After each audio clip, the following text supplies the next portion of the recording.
Hello students, आज हम जो नए वीडियो लेके आए हैं वो है डाइजेशन प्रोसेस पर। Digestion of food in alimentary canal, कि एलिमेंट्री कैनाल के अंदर किस तरीके से फूड का डाइजेशन होता है।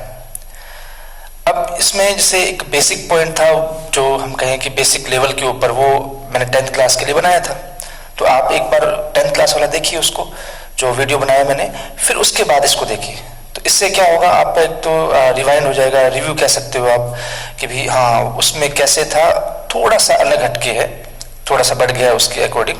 ठीक है, तो अब हम 11th लेवल पे या नीट लेवल का जो पार्ट है डाइजेशन ऑफ फूड इन और एलिमेंट्री कैनाल, उस टॉपिक को हम करेंगे अभी। ठीक है, तो जो प्रोसेस है वो कहाँ से स्टार्ट होती है, हम कहें माउथ से स्टार्ट होती है डाइजेशन प्रोसेस। भी डाइजेशन के लिए हम कहें कि फूड को हमें क्या लेना पड़ेगा, माउथ में लेना पड़ेगा। टिथ जो है उसकी हेल्प से उसे क्या किया जाएगा, मीन्स फिजिकली, हम कहें फिजिकली डाइजेशन होगा, मीन्स जो लार्ज पार्टिकल्स होंगे उन्हें स्मॉल पार्टिकल में कन्वर्ट किया जाएगा। ठीक है, दैट इज मैस्टिकेशन। क्या बोलते हैं उसे, मैस्टिकेशन। ओके, अब मैस्टिकेशन के बाद क्या होगा, सलाइवा मिक्स होगा उसके साथ साथ ही उसमें, है ना। तो सलाइवा जो है उसके अंदर क्या चीज ऐसी है जो फूड के डाइजेशन में काम आ रही है। ठीक है, तो हम कहें जो फूड का डाइजेशन जो हमारे माउथ के अंदर हो रहा है, उस समय हमारे माउथ की पीएच क्या होती है। कई बार ये क्वेश्चन पूछते जाते हैं कि माउथ जो है उसकी पीएच क्या होगी, 6.8 ये पीएच होगी माउथ की। अब इस पीएच पे हमारे जो एंजाइम्स होते हैं माउथ के, वो वर्क करते हैं, जो किसके अंदर होते हैं, सलाइवा के अंदर होते हैं। अब हम कहें इन बक्कल कैविटी और mouth cavity how food is digested, वहां पर जो हम कहें स्टार्च जो है उसको डाइजेस्ट किया जाएगा माल्टोज के अंदर। स्टार्च किसे डाइजेस्ट किया जाएगा, माल्टोज में 30%। इस जगह पर स्टार्च का जो है हम कहें 30% डाइजेशन होता है। कितने परसेंट होता है, 30% डाइजेशन होता है यहाँ पर। ठीक है, माल्टोज की फॉर्म में। कौन करता है, टाइलिन या फिर इसका दूसरा नाम है सैलिवरी अमाइलेज। टाइलिन और सैलिवरी अमाइलेज जो है वो इस फूड को डाइजेस्ट करवाने में काम आते हैं, जो इस पीएच पे ही वर्क करते हैं। यदि पीएच चेंज होगी, एसिडिक पीएच होगी, तो उस पीएच पे वर्क नहीं करेंगे। ठीक है, तो हम कहें बक्कल कैविटी या ओरल कैविटी में स्टार्च का डाइजेशन होता है कितने परसेंट, 30% डाइजेशन होता है। कौन करवाता है उसे, टाइलिन कह सकते हैं हम लोग। ठीक है, टाइलिन एंजाइम या फिर दूसरा नाम इसका सैलिवरी अमाइलेज एंजाइम, जो बेसिक पीएच पे ही वर्क करता है। ये किस तरह का एंजाइम है, मतलब जब इसे ये डिकम्पोज कर रहा है, तोड़ रहा है, तो किस तरह का एंजाइम है, हाइड्रोलाइटिक एंजाइम है। किस तरह का एंजाइम है, हाइड्रोलाइटिक एंजाइम, यानी वाटर की प्रेजेंस में ये डिकम्पोज करता है इसे।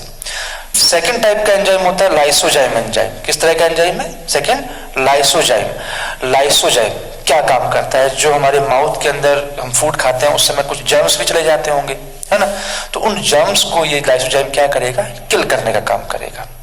तो इस तरीके से हम कहें हमारी बक्कल कैविटी के अंदर जो सलाइवा आता है वो फूड को पार्शियली डाइजेस्ट कर देता है, यानी किसको, कार्बोहाइड्रेट को पार्शियली डाइजेस्ट करता है। जो आगे कंप्लीटली होगा वो तो आगे होगा, यहाँ पार्शियली होगा अभी। तो ये तो फर्स्ट पॉइंट, यानी हम कहें फर्स्ट टॉपिक के अंदर या फर्स्ट पॉइंट में हमने क्या पढ़ा कि in buccal cavity how food is digest. Second, in stomach, stomach के अंदर कैसे होता है। स्टमक जो है, जैसे फूड स्टमक के अंदर जाता है, वैसे ही जो स्टमक के अंदर ग्लैंड्स होती है वो गैस्ट्रिक जूस सीक्रेट कर देती है। क्या सीक्रेट करती है, गैस्ट्रिक जूस।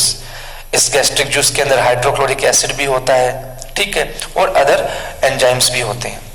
तो अब हम कहें कि HCl या जो भी चीजें हैं इनका कैसे एक्शन होगा या कैसे ये रिएक्शन करेगी, कैसे वर्क करेगा, है ना।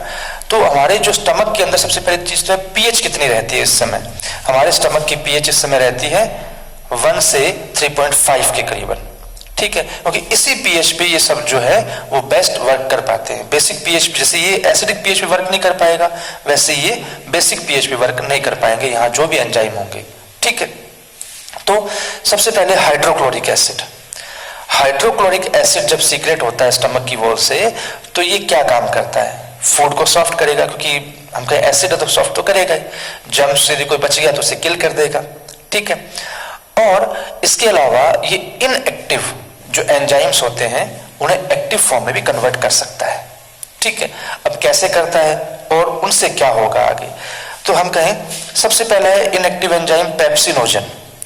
यानी पेप्सिनोजन इनएक्टिव फॉर्म में होता है जैसे हाइड्रोक्लोरिक एसिड सीक्रेट होता है फूड के पहुंचने पर, पहले नहीं होगा, फूड पहुंचेगा तभी होगा। ठीक है, तो उस समय हाइड्रोक्लोरिक एसिड इस इनएक्टिव पेप्सिनोजन को एक्टिव पेप्सिन में कन्वर्ट कर देगा। एक्टिव किस में कन्वर्ट कर देगा?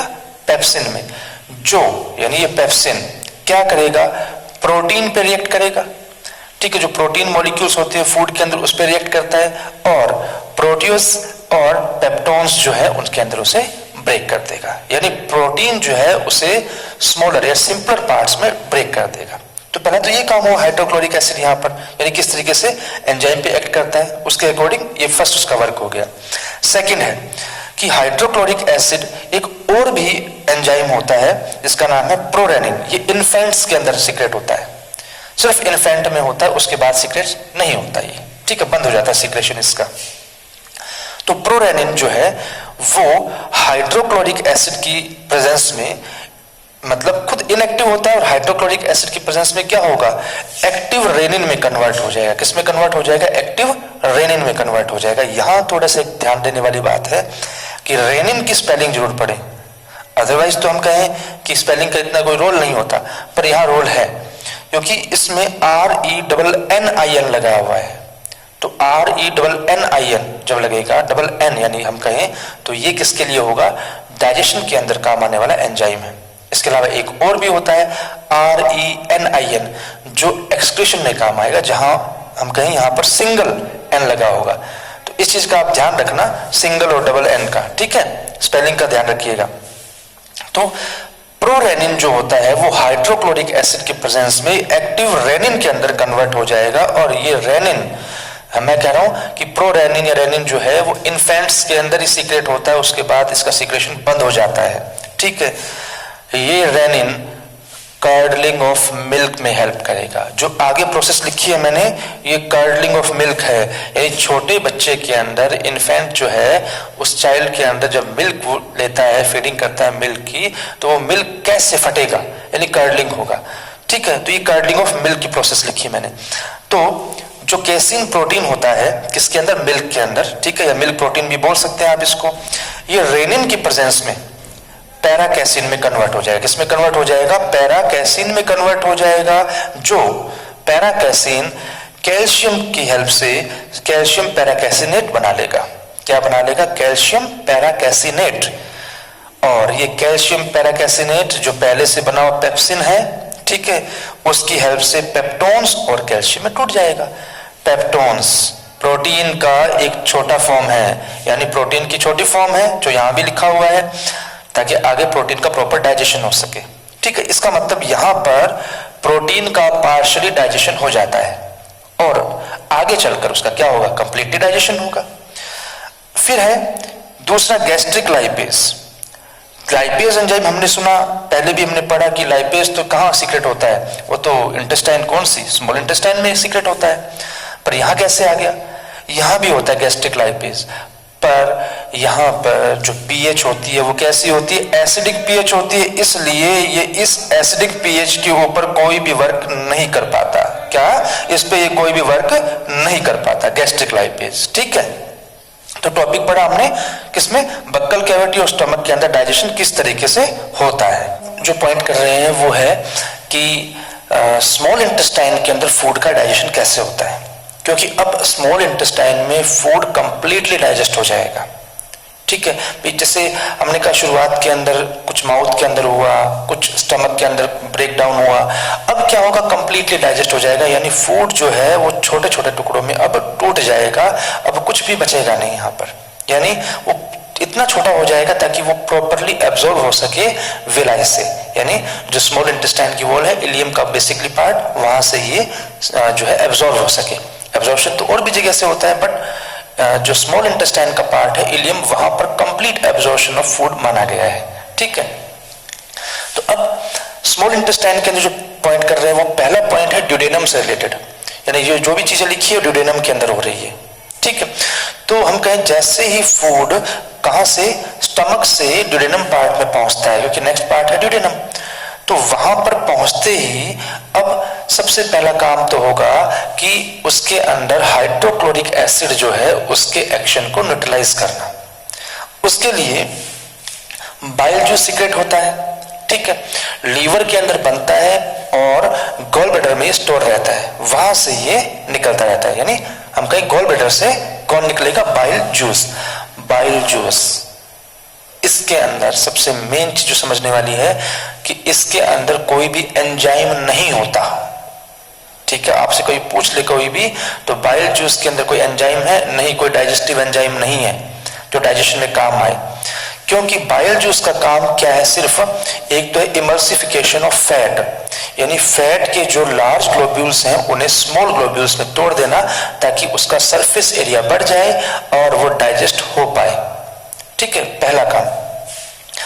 अब दूसरा काम, इसके अंदर बाइल सोल्ट्स होते हैं। ये बाइल सोल्ट्स क्या करते हैं, न्यूट्रलाइज करते हैं हाइड्रोक्लोरिक एसिड के एक्शन को और मीडियम को फिर से क्या बना देंगे, बेसिक बना देंगे। अब यहां पर पीएच कितनी बताई गई है, 7.7 होती है। सिक्रेट्रिन, ठीक है, और सीसी के मतलब कोलिसिस्टोकाइनिन, ये दो हार्मोन्स हैं, ये दोनों ही हार्मोन है। सिक्रेट्रिन हार्मोन जो है वो सिक्रेट्रिन हार्मोन क्या काम करता है, जो सोडियम हाइड्रोजन कार्बोनेट है उसका सिक्रेशन करवाता है, ठीक है, ताकि यहां पर जो मीडियम है वो बेसिक हो जाए। सीसी के कोलिसिस्टोकाइनिन ये बाइल जूस के सिक्रेशन को कंट्रोल करता है, यानी उसका सिक्रेशन करवाता है। जैसे फूड यहाँ पहुंचे और बाइल जूस क्यों निकले, कौन बताएगा इसको, इसको इनिशिएट करेगा सीसी के कोलिसिस्टोकाइनिन, ठीक है, जो हमें कहें हार्मोन्स हैं, ये दोनों ही हार्मोन है, एंजाइम नहीं है, ठीक है। तो ये तो वह सिर्फ छोटा सा पॉइंट किया, यहाँ पर तो हम कहें कि न्यूट्रलाइजेशन एक्शन हुआ और दूसरा इमल्सिफिकेशन ऑफ फैट हुआ। अब है मेन काम पैंक्रियाटिक जूस का। पैंक्रियाटिक जूस नाम से पता लग रहा है कहां से निकलेगा, पैंक्रियास से निकलेगा, ठीक है, और यहां भी पीएच बेसिक रहेगी 7.5 से 8.3। और अब यहां पर पैंक्रियाटिक जूस के सिक्रेशन को कंट्रोल कर रहा है पैंक्रियोजाइमिन, ठीक है, पीजेड लिखा है, पैंक्रियोजाइमिन ये कंट्रोल करता है किसको, पैंक्रियाटिक जूस के सिक्रेशन को, ठीक है। भी कितना निकलना है, कब निकलना है, ये सब हार्मोन्स जो होते हैं वो कंट्रोल करते हैं। तो इस तरीके से हम कहें ड्यूडेनम पार्ट में ये 1, 2, 3 टाइप के जो है हार्मोन्स सीक्रेट होते हैं। अब यहां पर क्या होगा ड्यूडेनम पार्ट के अंदर, सारा ड्यूडेनम पार्ट के अंदर बता रहे हैं हम, है ना। तो सबसे पहले हमने कहा कि स्टार्च का 30% जो डिकम्पोजिशन है वो तो कहाँ हुआ था, माउथ के अंदर, तो बाकी 70% कहाँ होगा, अब यहां होगा। स्टार्च का मीनिंग है पॉलीसेकेराइड। जो पॉलीसेकेराइड होते हैं उनका अब कंप्लीटली डिकम्पोजिशन, यानी कंप्लीटली वो ब्रेक डाउन कर लेंगे, टूट जाएंगे, ठीक है, किसमें, माल्टोज के अंदर। सिंपल शुगर है माल्टोज, उसमें टूट जाएगा, किसकी हेल्प से, पैंक्रियाटिक एमाइलेज, ठीक है। पहले जो था वो था सैलिवरी एमाइलेज, अब है पैंक्रियाटिक एमाइलेज। प्रॉपर्टी तो उस तरह की है, ठीक है, बस वो सलाइवा के अंदर था, ये पैंक्रियास से सीक्रेट हो रहा है, पैंक्रियाटिक जूस में है। दूसरा है इमल्सिफाइड फैट, जो यहां देखा हमने बाइल जो जूस था उसने क्या किया था, जो लार्ज ग्लोब्यूल्स थे फैट के उसे स्मॉल में तोड़ा था, छोटे छोटे टुकड़े में टूट गए थे ना वो। अब वो छोटे छोटे इमल्सिफाइड फैट के जो पार्टिकल्स हैं या पार्ट हैं वो लाइपेज एंजाइम की हेल्प से फैटी एसिड एंड ग्लिसरॉल के अंदर ब्रेक डाउन हो जाएंगे, यानी ग्लिसराइड्स जो होंगे, ठीक है, वो सिंपलर ग्लिसराइड में बदल गए, मोनोग्लिसराइड के अंदर कन्वर्ट हो गए, यानी यहाँ पर अब मोनोग्लिसराइड बन गए हैं, ठीक है। देखो लाइपेज भी था, पहले क्या बताया था पिछले में कि वो गैस्ट्रिक जूस के अंदर था, तो गैस्ट्रिक लाइपेज, अभी है पैंक्रियाटिक लाइपेज। इसे हम बेसिकली मानते हैं कि लाइपेज, जब भी कभी पूछा जाए कि लाइपेज क्या काम करता तो ये लिखें, क्योंकि उसमें तो लाइपेज काम ही नहीं कर रहा था, ठीक है। अब है ये दोनों तो वे सिंपल पॉइंट, ये आपने क्लास 10th में भी पढ़े। अब जो नेक्स्ट पॉइंट है ट्रिप्सिनोजन और काइमोट्रिप्सिनोजन, ये दो इनएक्टिव एंजाइम है, ठीक है, इनएक्टिव एंजाइम की फॉर्म है दोनों के दोनों, ट्रिप्सिनोजन एंड काइमोट्रिप्सिनोजन। तो सबसे पहले एंडोकाइनेज, एंटेरोकाइनेज एक क्या है, एक्टिवेटर मान सकते हो, है एंजाइम, ठीक है। ये क्या करता है, ट्रिप्सिन को जो है, सॉरी ट्रिप्सिनोजन को, ठीक है, वो काइमोट्रिप्सिन के अंदर और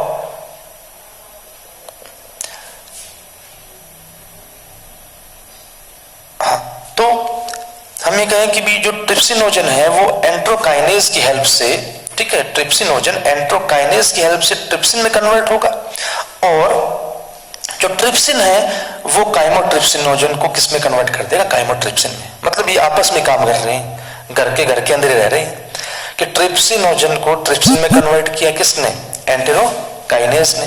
अब ट्रिप्सिन कहता है ठीक है मैं एक्टिव हो गया, अब उसने क्या किया, काइमोट्रिप्सिनोजन को एक्टिव कर दिया काइमोट्रिप्सिन के अंदर।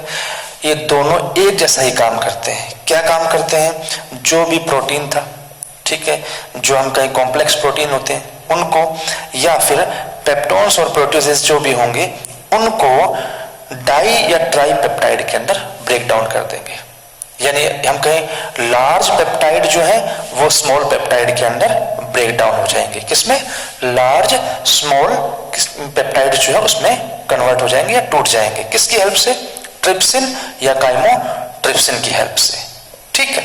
तो ये तो पॉइंट हुआ किसके अंदर, ड्यूडेनम के अंदर, कि ड्यूडेनम के अंदर फूड कैसे डाइजेस्ट होगा, उनके स्टेप्स इस तरीके से हुए, ठीक है।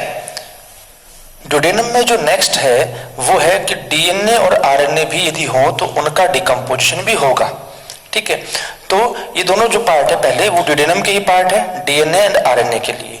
तो डीएनए और आरएनए जो है, जो हम कहें कि भी हमारे न्यूक्लिक एसिड्स होते हैं, है ना, तो प्रोटीन बनाने के लिए काम आता है। जैसे आरएनए और डीएनए को ये मानते हैं कि जो हेरिडिटरी इंफॉर्मेशन है वो लेके जाता है, ठीक है। तो डीएनए और आरएनए भी, डीएनएज और आरएनएज उनके नाम से ये एंजाइम की हेल्प से जो हम कहें पॉलीन्यूक्लियोटाइड्स हैं उन्हें हम कहेंगे छोटे न्यूक्लियोटाइड्स के अंदर ब्रेक किया जाता है, ठीक है। न्यूक्लियोटाइड में ब्रेक कर देंगे, ठीक है, डीऑक्सी राइबो न्यूक्लियोटाइड्स और राइबो न्यूक्लियोटाइड्स। मतलब हमके बहुत सारे थे न्यूक्लियोटाइड्स, उन्हें कम न्यूक्लियोटाइड में तोड़ दिया, छोटे न्यूक्लियोटाइड्स बना दिए हमने। मान लीजिए 10 थे न्यूक्लियोटाइड, 1 के 10 पीस कर दिए। तो ये तो हुआ ड्यूडेनम के अंदर। अब ड्यूडेनम से फूड जो है वो आगे मूव करेगा इलियम की तरफ। इलियम जो पार्ट है वहां पर जो है फूड का एब्जॉर्प्शन, मैंने बताया था कि एब्जॉर्प्शन मैक्सिमम होता है, क्यों, क्योंकि वहां पर विलाइज होते हैं और विलाई जो है फूड के एब्जॉर्प्शन को इंक्रीज कर देते हैं क्योंकि सरफेस एरिया बढ़ जाता है, इसलिए, ठीक है। अब वहां हम बात कर रहे हैं फिलहाल डाइजेशन की, कि फूड का डाइजेशन जो है वो किस तरीके से हो रहा है। तो अब जैसे ही ये फूड, ठीक है, जो बना है, जितना भी डाइजेस्ट हुआ है, ये सारा फूड कहाँ पहुंचता है, इलियम पार्ट में पहुंचता है, ठीक है। तो इलियम पार्ट में जो डाइपेप्टाइड्स बने थे, हमने पीछे पढ़ा कि जो प्रोटीन्स है, पेप्टोन्स है, ये सब टूट के डाइपेप्टाइड्स बना लेते हैं। ये डाइपेप्टाइड्स और स्मॉल पार्ट में टूटकर एमिनो एसिड्स बना लेंगे, ठीक है। जिस तरह के भी हैं उस तरह के एमिनो एसिड बन जाएंगे और डाइपेप्टाइडेज एंजाइम की हेल्प से। यहाँ पर हेल्प हमारे लिए फायदा ये है कि यहाँ जो नाम है, जो भी हम ब्रेक कर रहे हैं मोस्टली उसी के जैसे ही उनके एंजाइम के नेम है, ठीक है। तो हम कहें कि डाइपेप्टाइड्स जो है वो अब एमिनो एसिड्स में कन्वर्ट हो गए डाइपेप्टाइडेज की हेल्प से। माल्टोज माल्टेज की हेल्प से ग्लूकोज में टूट गया। लैक्टोज लैक्टेज की हेल्प से ग्लूकोज एंड ग्लैक्टोज में टूट गया। सुक्रोज सुक्रेज की हेल्प से ग्लूकोज एंड फ्रक्टोज में टूट गया। ये अपने को याद रखना पड़ेगा कि ये जो सैकेराइड्स है ना, ये डाइसैकेराइड्स है, अब ये मोनोसैकेराइड में कन्वर्ट हो गए, ठीक है। कि माल्टोज 2 मॉलिक्यूल्स ऑफ ग्लूकोज में टूट सकता है, 2 में टूटता है वो, ठीक है, माल्टेज की हेल्प से। लैक्टोज जो है, ठीक है, वो लैक्टेज की हेल्प से ग्लूकोज एंड ग्लैक्टोज में टूटता है, जबकि सुक्रोज जो है वो सुक्रेज की हेल्प से ग्लूकोज एंड फ्रक्टोज में ब्रेक डाउन हो जाएगा। यानी एक तरह से कहें सिंपलेस्ट हो गई, सिंपलेस्ट शुगर जो है यहाँ पर तैयार हो गई है, बिल्कुल सिंपल से सिंपल जो फॉर्म है ताकि उसका एब्जॉर्प्शन हो सके, ठीक है। ऐसे ही जो डाई या मोनोग्लिसराइड्स बने थे, ठीक है, क्योंकि फैटी एसिड एंड ग्लिसरॉल ही बना था, बट कुछ पार्ट जो है वो डाई या मोनोग्लिसराइड में कन्वर्ट हो गए थे, तो वो भी अब कंप्लीटली डिकम्पोज होकर फैटी एसिड एंड ग्लिसरॉल यानी पूरे का पूरा हो गया डिकम्पोज। यहाँ पर 100% डिकम्पोजिशन हो चुका है। और लाइपेज फिर से देखो, क्यों, क्योंकि इसका काम ही लाइपेज का है, है ना। तो लाइपेज का काम है, तो जब हमने कहा कि लाइपेज स्टमक के अंदर था तो गैस्ट्रिक लाइपेज बोल दिया, पैंक्रियास के थ्रू होता पैंक्रियाटिक लाइपेज बोल दिया, और इसे बोलेंगे हम इंटेस्टाइनल लाइपेज। ठीक है, क्योंकि इंटेस्टाइनल पार्ट में हो रहा है, इंटेस्टाइनल जूस से हो रहा है, क्योंकि इंटेस्टाइनल की जो वॉल है वहां पर जो ग्लैंड्स है वो इसे सीक्रेट कर रही है इन सब चीजों को। फिर जो यहाँ पर न्यूक्लियोटाइड बने थे, है ना, सिंपलेस्ट न्यूक्लियोटाइड बन गए थे, वो न्यूक्लियोटाइड जो है वो न्यूक्लियोसाइड में टूट जाएंगे और इनऑर्गेनिक फॉस्फेट, आईपी का मींस इनऑर्गेनिक फॉस्फेट बनेगा। ये न्यूक्लियोसाइड और टूटेंगे nitrogenous base and pentose sugar के अंदर। और सबसे आसान मैंने कहा ना, क्योंकि एंजाइम यहाँ बड़ा इजीली है, क्योंकि न्यूक्लियोटाइड्स नाम दिया न्यूक्लियोटाइडेज, न्यूक्लियोसाइड नाम दिया न्यूक्लियोसाइडेज, तो ये आसान भी है याद करना इन सब का नाम। तो इस तरीके से हम कहें कि फूड जो है वो कंप्लीटली डाइजेस्ट हो जाएगा हमारी एलिमेंट्री कैनाल के अंदर। तो यहां तक तो डाइजेशन हुआ, आगे जैसे फूड बढ़ेगा तो उसका एब्जॉर्प्शन भी होगा, और जो लार्ज इंटेस्टाइन है वहां फूड का कोई भी डाइजेशन नहीं होता, वहां पर सिर्फ मिनरल्स हो गए, कोई वाटर हो गया, उसका क्या होता है, रीअब्जॉर्प्शन होता है, और अनडाइजेस्टेड फूड जो है रेक्टम से बाहर निकाल दिया जाता है, या हम कहें इजेस्ट कर दिया जाता है। तो इस तरीके से हमने इस पूरे वीडियो लेक्चर के अंदर जो है किस तरीके से डाइजेशन प्रोसेस होती है उसको बिल्कुल सिंपलेस्ट फॉर्म में, जो मैंने कहा कि बिल्कुल सिंपल जो लाइन्स है हमने उसकी फॉर्म में लिखा है, वर्ड में से आपको कन्वर्ट करना है। ठीक है, तो हम लगातार जो है अपने चैनल के थ्रू आपको इजी से इजी मेथड से जो है चीजों को समझा रहे हैं, इसीलिए लगातार हमारे चैनल से बने रहिए और लाइक और शेयर और सब्सक्राइब करना ना भूलें, ताकि जो फ्यूचर के अंदर जो है वो अच्छे और नई वीडियोस आए तो उनका आपको पता लगता रहे। इसीलिए एक बेल आइकन भी होता है, उसे भी आप प्रेस कीजिए ताकि नोटिफिकेशन जो है नए वीडियो का आपके पास जल्दी से जल्दी पहुंच जाएगा। ठीक है।